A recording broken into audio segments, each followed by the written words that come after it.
빌립보서 3장 13절부터 14절.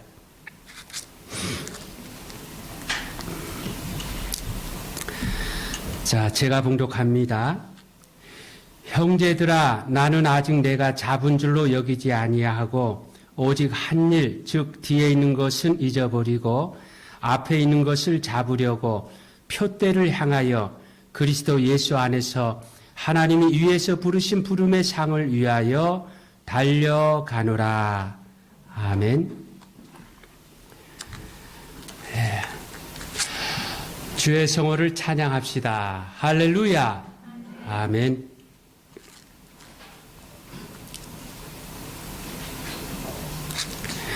자, 오늘 점심 먹고 나서 공동의회가 있습니다. 공동의회는요, 우리 믿음의 사람들이 한자리에 모여서 1년 계획을 세우고 또 꿈꾸는 시간인데, 이 본문에 보니까 사도 바울이 뭐라고 합니까? 뒤에 있는 것은 잊어버리고 앞에 있는 것을 잡으려고 표대를 향하여 그리스도 예수 안에서 하나님이 위에서 부르신 부름의 상을 위하여 달려가노라. 예. 앞에 있는 것, 표대를 향하여 달려가노라. 예. 전진, 목표, 출발을 말하고 있습니다. 예. 오늘이 바로 그런 날입니다. 오늘 우리 교회에 여러 계획을 세우면서 우리 교회가 꿈꾸는 그 비전을 나누는 시간인데, 여러분 2024년 우리 교회 표어를요, 하나님과 이웃에게 기쁨이 되는 교회, 이렇게 정했습니다. 누구에게? 하나님과 이웃에게 기쁨이 되는 교회. 어떻게 하면 우리가 하나님께 기쁨이 될 수 있을까? 어떻게 하면 우리가 이웃에게 기쁨이 될 수 있을까? 앞으로 기회가 있을 때마다 하나하나 소개하면서 꿈꾸고자 하는데, 이 시간은요, 하나님과 이웃에게 기쁨이 되는 교회, 이 제목으로 함께 은혜를 나누고자 합니다. 자, 여러분, 우리가 무엇을 위해 살아야 할까요? 왜 사느냐? 무엇을 위해 사느냐? 어떻게 사느냐? 이 여러 가지 질문이 오늘 이 질문 가운데 담겨져 있는데, 우리가 무엇을 위해 살아야 할까? 그 고린도전서 10장 31절에 보면 너희가 먹든지 마시든지 무엇을 하든지 다 하나님의 영광을 위해서 하라고 말씀하고 있습니다. 우리가 무엇을 위해 살아야 하나요? 하나님의 영광을 위해서 살아야 합니다. 내가 사는 이유, 우리 교회가 존재하는 이유가 뭐냐? 하나님의 영광을 위해서 사는 것입니다. 자, 그러면 하나님의 영광을 위한다는 게 뭐예요? 우리가 기도 가운데, 대화 가운데 하나님의 영광을 위해서 자주 말하잖아요. 하나님의 영광을 위한다는 말이 무슨 말입니까? 미스 코리아에게 이 영광을 누구에게? 나를 예쁘게 낳아준 우리 부모님께 돌립니다. 금메달 선수에게 이 영광을 누구에게? 실력을 키워준 우리 감독님께 돌립니다. 그런 말 하잖아요. 그죠? 그러니까 하나님의 영광을 위한다는 말은요, 좋은 일에 부모님과 감독님을 드러내는 것이 영광을 돌리는 것입니다. 다시 말해서 우리가 가정과 직장, 교회와 세상에서 나를 통해서 하나님이 어떤 분인가를 드러내는 거예요. 하나님의 하나님 되심을 드러내는 것입니다. 하나님이 얼마나 선하신 분인지, 하나님이 얼마나 능하신 분인가, 나를 통해서 드러내는 것이, 보여주는 것이 바로 하나님의 영광을 돌리는 삶인 것입니다. 여러분 어떻습니까? 여러분의 삶, 나의 삶을 통해서 무엇이 보여지고 있을까? 하나님이 보여주고 있나요? 바라기는 우리 모두 먹든지 마시든지 무엇을 하든지 하나님의 영광을 위해서, 다시 말해서 하나님을 보여주는 그런 우리 모두가 되어지기를 주의 이름으로 축원합니다. 자, 그러면 자, 이제부터입니다. 여러분, 하나님의 영광을 드러내려면 어떻게 해야 하나요? 하나님의 영광이라는 개념을 우리가 정의했는데 우리가 왜 살아요? 하나님의 영광을. 그럼 어떻게 하면 하나님의 영광을 드러낼 수 있느냐? 위대한 계명을 지켜야 합니다. 마태복음 22장 30절 이하에 내 마음을 다하고 목숨을 다하고 뜻을 다하여 주 너의 하나님을 사랑하라 하셨으니 이것이 크고 첫째 되는 계명이요 둘째도 그와 같으니 내 이웃을 내 자신같이 사랑하라 하셨으니 이 두 계명이 온 율법과 선지자의 강령이니라. 여기에 율법과 선지자는 구약 성경을 지칭하는 것입니다. 그러니까 하나님을 사랑하고 이웃을 사랑하는 것이 성경 전체의 가장 핵심적인 가르침이고 계명이라 하는 것입니다. 여러분, 계명은요 언행의 범위를 정해놓은 것이기 때문에 그걸 벗어나면 안 됩니다. 불교에 계율이 있는데 술과 고기를 먹으면 중이 아닌 것처럼 기독교에 계명이 있는데 사랑하지 않으면 기독교인이라 할 수가 없는 것입니다. 성경의 가장 핵심적인 가르침이 바로 하나님 사랑, 이웃 사랑, 사랑이라는 것입니다. 우리가 하나님을 믿는다 하면서, 예수 믿는다 하면서도 우리가 사랑하지 못한다면 과연 믿는 사람인가? 우리가 사랑해야 됩니다. 그러면은 누구를 사랑해야 하느냐? 마태복음 5장 43절 이하에 보면은요, 네 부류의 사람들이 소개되고 있습니다. 형제가 소개되고, 이방인이 소개되고, 죄인이 소개되고, 원수가 소개되고 있습니다. 자, 오늘도 화면을 준비했는데, 여러분, 자, 화면을 좀 띄워주실까요? 자, 이 앞에 한번 보시기 바랍니다. 여기에 나와 관련을 맺고 있는 사람들이 나오는데, 요 가장 작은 원, 그 형제, 내가 기준입니다. 나부터 시작을 하는 것입니다. 그래서 나에게 가장 가까운 사람이 누구냐? 형제라고 말을 하는데, 이 형제는 그 당시에 유대인들을 말하는 것입니다. 같은 동족을 말하는데, 오늘날로 치면 바로 나와 더불어 우리의 처자식, 그 다음에 부모의 형제, 친척들을 말하는 것입니다. 자, 그 다음 동그라미는요, 이방인입니다. 나에게 있어서 가장 가까운 존재는 형제인데, 그 다음에 가까운 사람들은요, 이방인. 그 당시로 말하면 유대인을 벗어난 사람들을 말하는데, 지금으로 치면 나와 조금 벗어나 있는, 나와 어울리는 친구, 직장 동료, 이웃들을 말하는 것입니다. 그 다음 동그라미는 죄인입니다. 그 당시로 말하면은요, 세리나 창기들을 말하는 것입니다. 지금으로 말하면 나에게 뭔가 잘못하고 피해를 줘서 나와의 사이가 서먹한 사람을 말합니다. 그 다음에 이제 가장 큰 동그라미는 원수인데, 그 당시로 말하면은 유대인을 착취하는 로마 사람들, 지금으로 치면 보기만 해도 욕이 나오고 생각만 해도 화가 치미는 그런 사람입니다. 자, 여러분 한번 보시기 바랍니다. 우리가 살아가는 삶의 현장 가운데서 나를 기준으로 나와 관련을 맺고 있는 사람, 나부터 형제가 가까운 중에 그 다음이 이방인이고, 그 다음이 죄인이고, 그 다음이 원수인 것입니다. 자, 그런데, 자, 화면 감사합니다. 자, 그런데 여러분, 예수님께서 누구를 사랑하라 하셨습니까? 마태복음 5장 44절에 보니까 너의 원수를 사랑하며 너희를 박해하는 자를 위하여 기도하라. 숨 막히게도 원수를 사랑하라고 말씀하고 있습니다. 원수를 사랑하라. 여러분 오해하지 마시기 바랍니다. 이 원수를 사랑하라 했다 해서 원수만 사랑하라는 말씀이 아니라 아까 우리가 그 도표 가운데서 나와 관련을 맺은 사람 중에 제일 멀리 있는 사람이 누구예요? 원수잖아요. 그 원수를 사랑하라는 말씀은 그 나와 원수 사이에 있는 모든 사람도 다 사랑하라는 말씀인 것입니다. 내 형제를 비롯해서 이방인이 되는 또 죄인이 되는 그런 사람뿐만 아니라 원수까지도 사랑하라고 말씀하고 있는데 여러분 아니 이방인도 사랑하기 어려운데 죄인도 사랑하기 어려운데 원수 사랑 이거 정말 우리가 할 수 있는 것일까? 예. 정말 그런 사람을 사랑하라 하실까?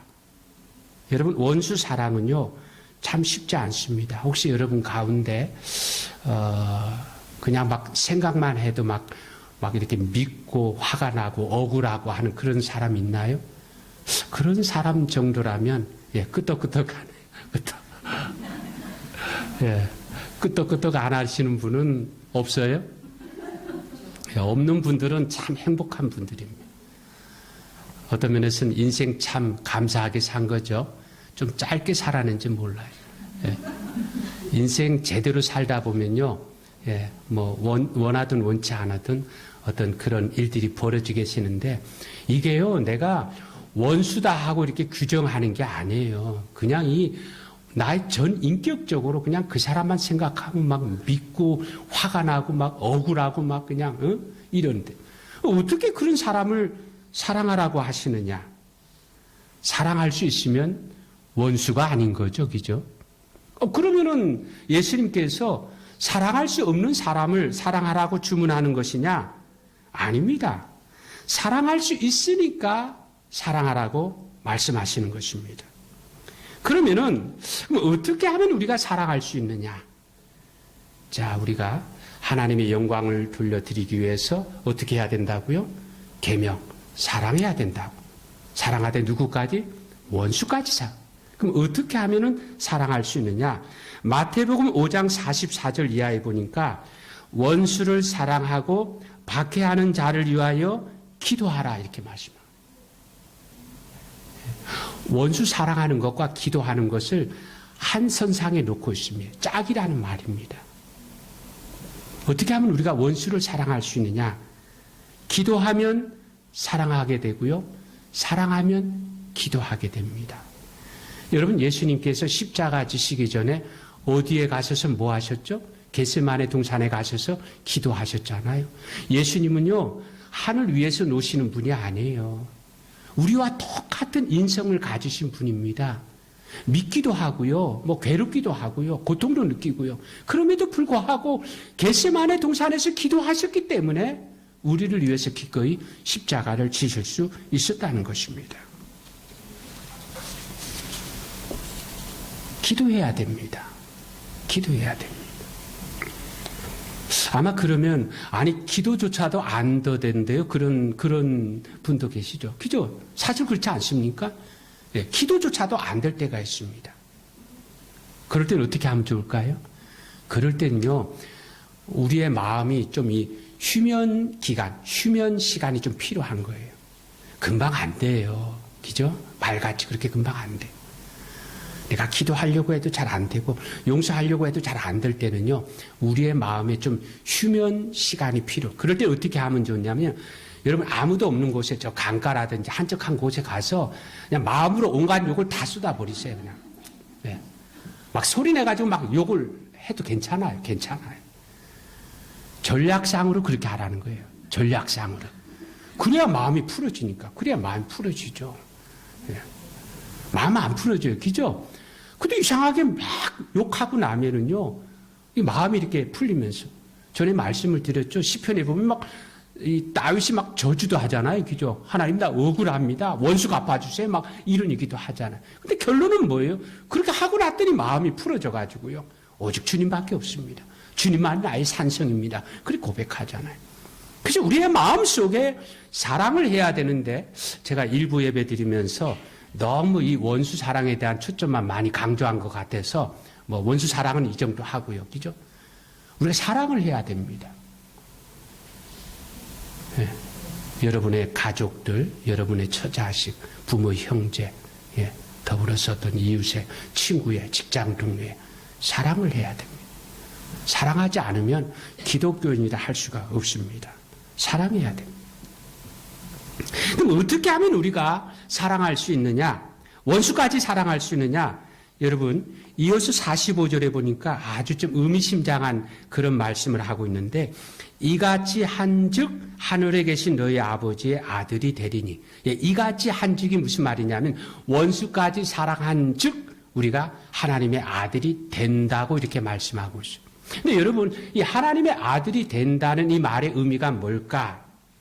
제가 두 가지로 제시할 테니까 한번 답해 보시기 바랍니다. 자, 이같이 한즉 원수까지 사랑한즉 하나님의 아들이 되리니, 그 하나님의 아들이 된다는 의미가 뭘까? 1번, 이같이 해야 하나님의 아들이 된다.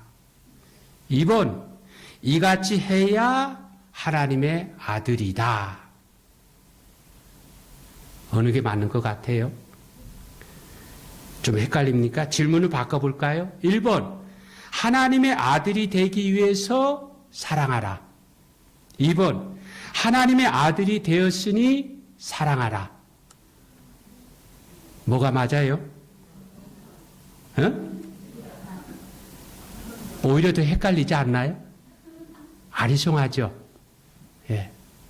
정답은 1번, 2번이 다 맞아요. 하나님의 아들이니까 원수를 사랑해야 하고요. 하나님의 아들이 되기 위해서 원수를 사랑해야 합니다. 여러분, 이 구절의 참 뜻은요, 하나님의 아들이 되기 위한 조건을 말하는 게 아닙니다. 여러분, 하나님의 아들이 되기 위한 조건은 오직 예수님을 믿는 것뿐인 줄 믿으시기 바랍니다. 예수님을 믿음으로 우리가 하나님의 아들이 되는, 그렇기 때문에, 이게 조건이 아니라 이 구절의 참된 의미는요, 원수까지 사랑할 수 있어야 우리가 하나님의 아들인 것이 증명이 된다는 말입니다. 무슨 말인지 아십니까? 하나님의 아들이 되리니, 이게 조건 같아요. 그죠? 이렇게 해야 그렇게 되는 조건 같지만은 우리가 하나님의 아들이 되는 조건은 오직 예수 믿는 것 뿐이잖아요. 그러니까 이 말씀의 의미는요, 원수까지도 사랑할 수 있어야 비로소 우리가 하나님의 아들인 것이 증명이 된다는 거예요. 드러난다는 것입니다.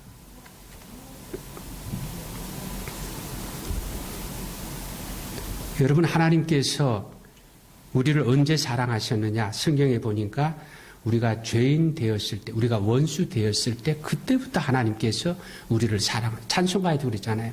우리가 주를 먼저 사랑한 것이 아니라 주께서 우리를 먼저 사랑하셨다고요. 하나밖에 없는 아들을 내어주시되, 여러분 그 십자가의 그 모진 고난 생각해 보세요.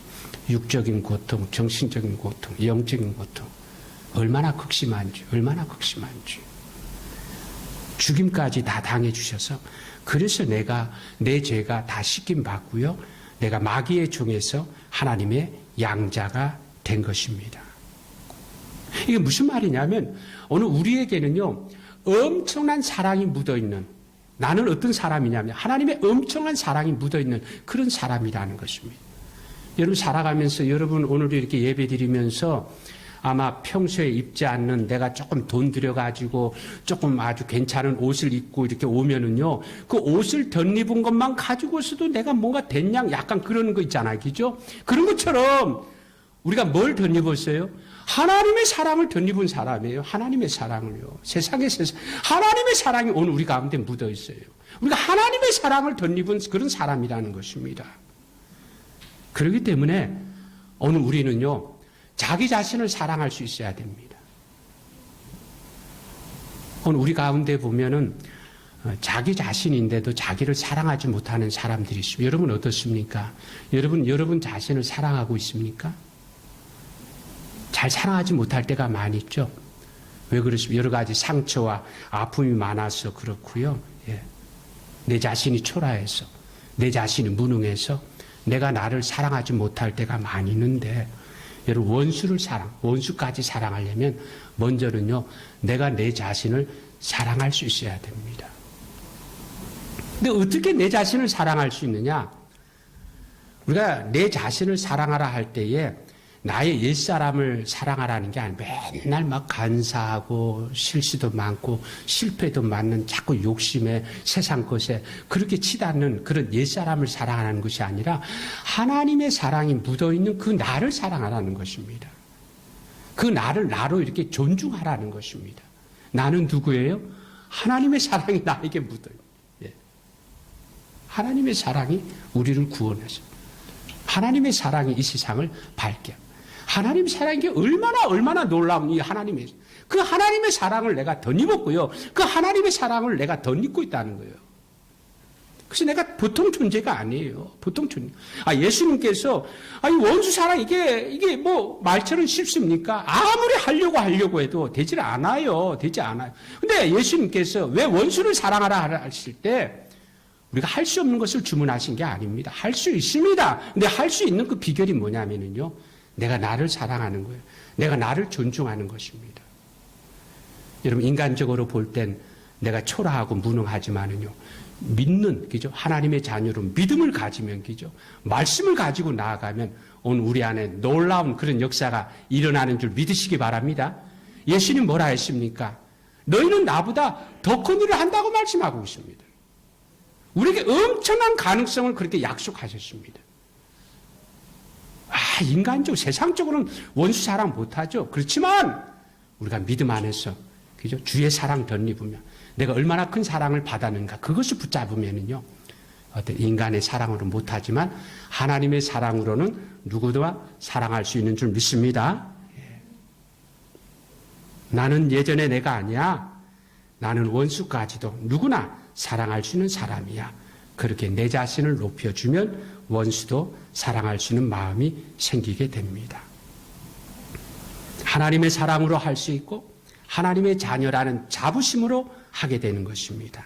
그래서 원수를 두고요. 우리 가운데 여러분 꼭 원수를 하지 않아도 여러분 주변에 사랑하지 못하는 사람이 있으면 그냥 기도만 꾸준하게 해보시기 바랍니다. 예. 원수 사랑은 내 힘으로 하는 게 아니에요. 그죠? 하나님의 사랑, 하나님의 힘으로 하는 거잖아요. 그 하나님의 사랑과 하나님의 힘을 덧입기 위해서 내가 해야 되는 건요. 그냥 기도만 꾸준하게 하는 것입니다. 예. 그러면 점점 사랑의 힘이 피어나게 되고요. 그러면은요. 여러분 우리가 사랑하지 않음으로 인해서 마귀가 지금 우리에게 그 사람과 나 사이에 사랑하지 못하는 그 일로 인해 가지고 마귀가 여기 끼어 있는 거거든요. 마귀가 궁극적으로 노리는 것은 나에게 어떤 해를 가하는 그 사람이 아니에요. 그 사람이 이미 넘어지고 자빠졌잖아요. 이제 나까지 넘어지게 하는 거예요. 나까지. 나를 사랑하지 못하는 사람으로 만들어서 나까지 넘어지게 하려고 하는 거예요. 근데 우리가 기도만 꾸준하게 하다 보면 그게 끝은 아니지만 기도하다 보면 이상하게 기도하다 보면 주님을 보게 되고 주님의 사랑을 깨닫게 되고 주님이 내가 죄인일 때 원수될 때 나를 사랑하셨는데 나는 뭐라고 그죠? 그래서 마음이 조금씩 그렇게 풀리면서 그 다음 주님이 책임져 주시는 거예요. 마귀가 나까지 삼키려고 하다가 떠나가게 되는 것입니다. 아무쪼록 하나님께서 원수된 나를 먼저 사랑해 주셨다는 사실을 기억해서 그 사랑 받았으니 그 사랑 되돌리자. 우리 주변의 모든 사람을 사랑해서 하나님의 영광을 드러내는 우리 모두가 되시기를 주의 이름으로 축원합니다. 그 다음은 하나님의 영광을 드러내려면 위대한 사명을 지켜야 합니다. 마태복음 28장 19절 이하에 보니까 그러므로 너희는 가서 모든 민족을 제자로 삼아 아버지와 아들과 성령의 이름으로 세례를 베풀고 내가 너희에게 분부한 모든 것을 가르쳐 지키게 하라 말씀하고 있습니다. 그러니까 한마디로 말해서 전도하는 것이 위대한 사명인데 그래서 전도를 가리켜 뭐라 합니까? 대사명, 지상명령, 예수님의 마지막 유언이라고 그렇게 하잖아요. 자, 그러면 누구를 전도해야 하느냐? 사도행전 1장 8절에 보니까 너희에게 성령이 임하시면 너희가 권능을 받고 예루살렘과 온 유대와 사마리아와 땅끝까지 이르러 내 증인이 되리라 말씀하고 있는데 자, 우리 다시 한번 화면을 볼까요? 자, 여기 화면에 보면 오늘 우리가 사는 삶의 영역이 나타나고 있는데 예, 나는 어디에 있느냐? 예루살렘입니다. 내가 기준으로 내 근방에 이 예루살렘. 예루살렘. 이것은 우리의 가정과 우리의 교회라고 할 수 있습니다. 예, 예루살렘과 온 유대 사마리아 땅끝 이 영역 가운데서 예루살렘은 어디냐? 우리의 가정과 우리의 교회입니다. 그 다음 유대는 어디냐? 내가 사는 이웃과 내가 일하는 직장이라 할 수 있습니다. 그 다음에 사마리아는 어디냐? 나와는 직접적인 관련이 없는데 그저 나에게 조금 떨어진 내 주변의 그런 곳입니다. 그다음 마지막 땅끝은 어디냐? 일본을 벗어나서 복음이 전해지지 않는 세계 곳곳이 바로 땅끝입니다. 그래서 여기 보니까 나의 삶의 아까는요, 어떤 이 사람이라는 존재로서 우리의 구조를 살펴봤는데 이제는 내가 살아가는 삶의 영역 가운데서 예루살렘, 온 유대 사마리아 땅끝이 각각 어디냐? 예루살렘이 어디라고요? 우리 가정, 우리 교회예요. 그 다음에 유대는 어디예요? 유대인의 유대인이잖아요. 그죠? 우리가 일하는 직장이고 우리가 사는 이웃입니다. 그 다음에 사마리아는 어디예요? 그건 유대인을 벗어난, 그래서 우리와 직접적인 관련이 없지만은 나름대로 우리가 아는 그런 삶이에요. 그 다음 땅끝은요, 아직도 주님 모르는 복음이 전해지지 않는 이 일본을 벗어나서 세계 곳곳이 바로 땅끝인 것입니다. 예, 감사합니다. 자, 그런데 여기 보니까 복음이 전해지되 예루살렘에서 땅끝까지, 예, 그 시작이 어디냐면요, 예루살렘이라고 말하고 있습니다. 예, 이 예루살렘이라고. 사도행전에 보면은요, 복음이 전파되는 과정만 해도 그렇습니다. 선교가 예루살렘에서 시작되었고요, 선교의 열매가 예루살렘에서 나타났습니다. 예수님의 제자들에게 뭐라 했습니까? 너희가 예루살렘을 떠나지 말라고 그랬잖아요. 제자들은요, 갈릴리로 도망가고, 이 예루살렘은 예수님 잡아 죽인 종교 지배자들이 막 득실득실 거기 가고 싶지 않았는데 예수님은 예루살렘을 떠나지 말라 하십니다. 왜 예루살렘을 떠나지 말라 하시느냐? 복음의 출발이요, 예루살렘에 시작해서 땅끝까지 이 흐름으로 가는 거거든요. 이 흐름으로. 그래서 예루살렘 떠나지 않았더니 막 예루살렘 교회가 부흥해가지고요, 정말 막 천국을 맛봐. 날마다 예수 믿는 사람들이 늘어나요. 그렇게 이 선교의 복음의 그런 역사가 일어난 다음에 그 다음에 핍박이 일어나서 사람들이 유대와 사마리아로 흩어져서 복음을 전하며 교회가 세워졌고요. 그 다음에 번져간 곳이 소아시아요, 유럽이요, 땅끝이었습니다. 여러분, 요즘 선교 하는데 선교는 예루살렘에서 시작하는 것입니다. 선교비를 보내고 선교사를 파송하면서 교회가 예루살렘이 되지 않으면, 부모가 믿고 자식이 믿으면서 가정이 예루살렘이 되지 않으면 교회와 가정에서 믿는다 하면서도요, 복음의 능력, 생명의 역사는 희미할 것입니다. 그러니까 예루살렘인 내가 선교지가 될 때에 그 선교가 땅끝까지 동일하게 퍼지게 됩니다. 여러분, 이거는요, 예루살렘이 먼저고 땅끝이 나중이라는 순서의 문제가 아닙니다. 여러분, 선교는요, 동서남북 전방위가 되어야 합니다. 동시다발적이 되어야 합니다. 다만 땅끝까지 복음을 전하되 가장 가까운 예루살렘을 건너뛰지 말라는 것입니다.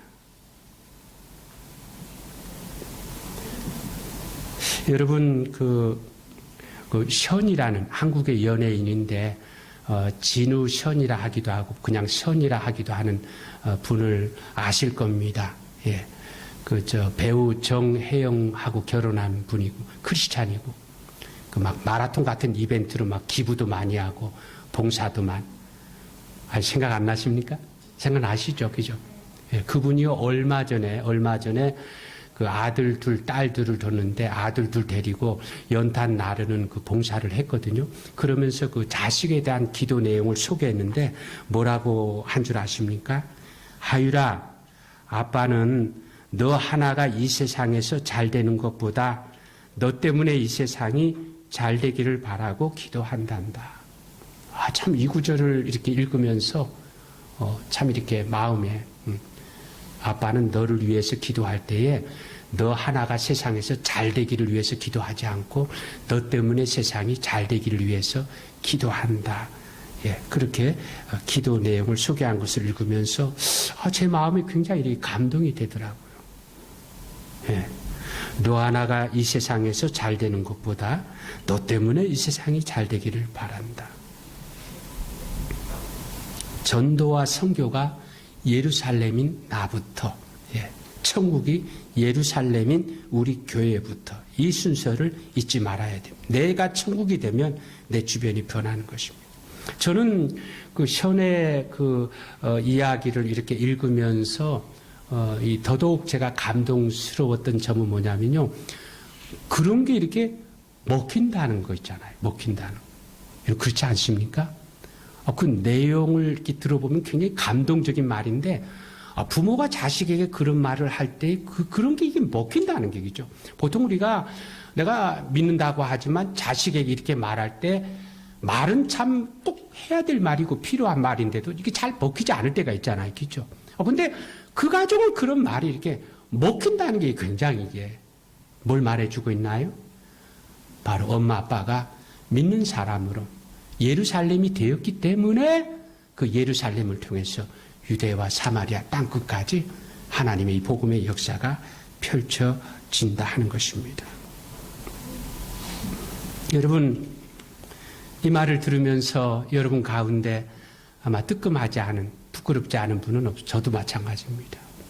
저도 가정을 이루어서 이렇게 살아보면서 과연 내가 믿음의 사람으로, 그죠? 어떤 말을 할 때 아이들이 예, 그렇습니다. 아빠 아멘 뭐 이러냐 하면은 그러지 않을 때가 많은데, 야, 이게, 그죠? 예. 이 예루살렘. 우리가 그냥 성경 볼 땐 그냥 그 이스라엘의 그저 인근의 지명인 줄 예루살렘, 유대, 사마리아 땅 그런 줄 알았지만 이것이 오늘날에 우리에게 적용될 때 예루살렘이 어디예요? 바로 나인 것입니다. 우리 가정이 우리 교회인 것입니다. 이것이 선교지가 되면 이 안에서 믿음의 역사가 일어나면은요. 근데 우리가 이걸 놓칠 때가 많아요. 이걸 놓칠 때가 많아요. 내가 예루살렘이 되지 않으면서도 주변에 자꾸 천국을 꿈꾸고 예루살렘을 이렇게 바랄 때가 많이 있는데, 복음의 이 역사는요, 예루살렘으로 시작해서 땅끝까지 이렇게 펼쳐졌다는 것입니다. 여러분, 성경에 보면은요, 또 한 가지 참 의미 있는 게 뭐냐면요, 하나님의 나라에 대해서 어떻게 표현하고 있냐면, 임한다고 이렇게 표현하고 있어요. 임한다고요. 하나님의 나라를 찾아가는 것이 아니라 하나님의 나라가 임한다고 이렇게 말씀합니다. 물론 우리가 죽으면은요, 하나님의 나라를 향해서 찾아가는 게 맞죠. 근데 살아있을 때는요, 하나님의 나라를 찾아가는 게 아니라 하나님의 나라가 임한다고 말씀하고 있습니다. 오늘 우리는 어떻습니까?